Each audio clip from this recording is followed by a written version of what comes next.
90% को इकोनॉमी की स्पेलिंग नहीं पता। स्पेलिंग, पटेल जी आर्मी लेकर जा रहे थे कश्मीर में, चले तो जाते फिर आते कैसे?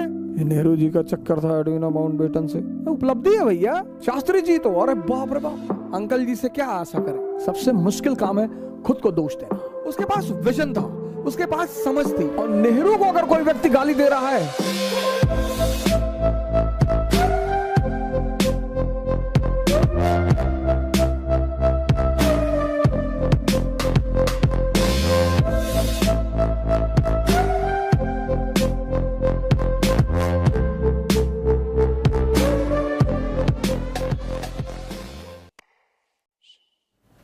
कल मैंने आपको डॉक्टर अंबेडकर की डिग्रियां बताई। उनको पता था इकोनॉमी और सोसाइटी का क्या रिलेशन है। ये हमारे आजकल के 90% नेता, इनको इकोनॉमी की स्पेलिंग नहीं पता। 90% को इकोनॉमी की स्पेलिंग नहीं पता। स्पेलिंग सर, ये हमारे लिए लॉ बना रहे हैं, ये हमारे पढ़े लिखे ऑफिसरों को आदेश कर रहे हैं।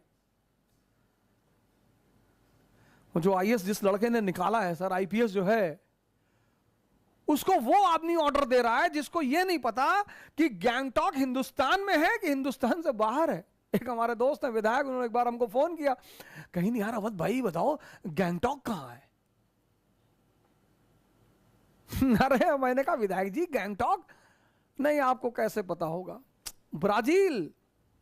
बोले ब्राजील? अरे हम कहा वो है दूसरे कंट्री में है। कहा हम पहले ही इनसे कह रहे थे कंट्री में है ही नहीं। एमएलए है sir, member of legislative assembly, नेता थे, अच्छे अच्छे पढ़े लिखे नेता।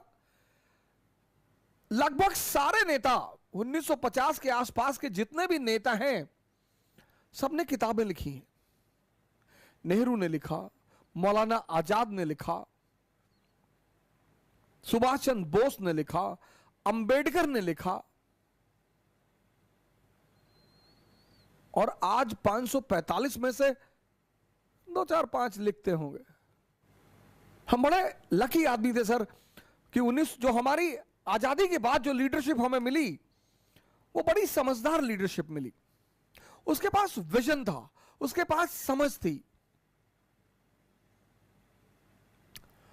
और देश ने विकास के रास्ते पर कदम बढ़ाया।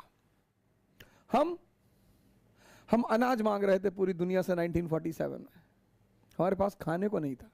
बहुत सारे लोग कहते हैं ना कि अरे नेहरू जी ने पटेल जी की सुनी नहीं, पटेल जी आर्मी लेकर जा रहे थे कश्मीर में, चले तो जाते फिर आते कैसे?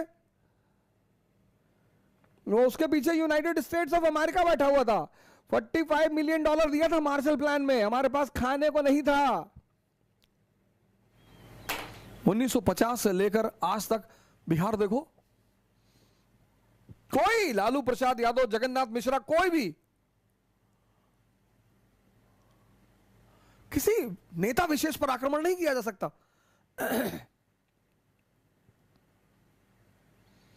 आज जो भारत की दुर्दशा चल रही है वो आज के सरकार की वजह से है। 10 साल आदरणीय मनमोहन सिंह जी प्रधानमंत्री रहे, 10 साल अर्थशास्त्री थे।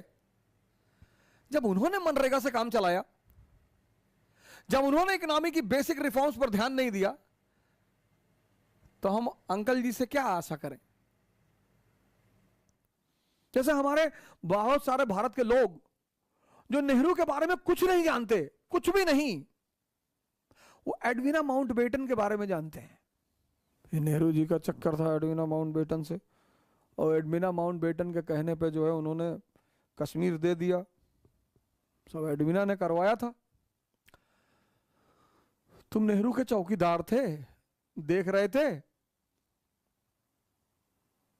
ये भारत की एक आम मानसिकता है। इडियट जो वर्ड है बड़ा प्यारा वर्ड है, बेवकूफ।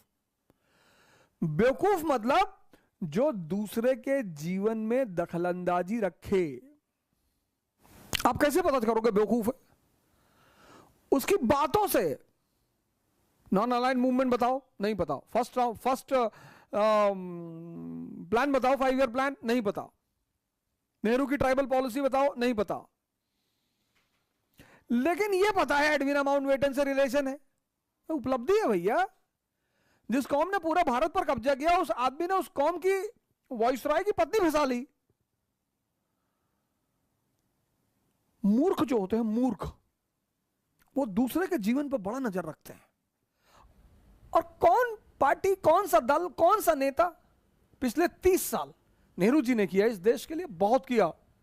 ओ महान आदमी शास्त्री जी तो अरे बाप रे बाप, 12,000 रुपए अपनी कार का किस्त नहीं दे पाए Shastri ji.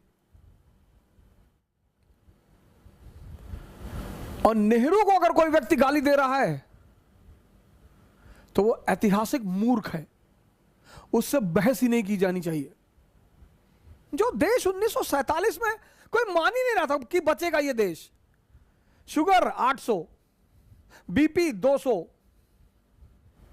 Uric acid 20, triglyceride 500, उसी पे निमोनिया, कोरोना, लोग कह रहे थे बचेगा ही नहीं आदमी, ये देश बचेगा ही नहीं। ये स्थिति थी 1947 में भारत की, और वहां से वो आदमी निकाल कर लाया।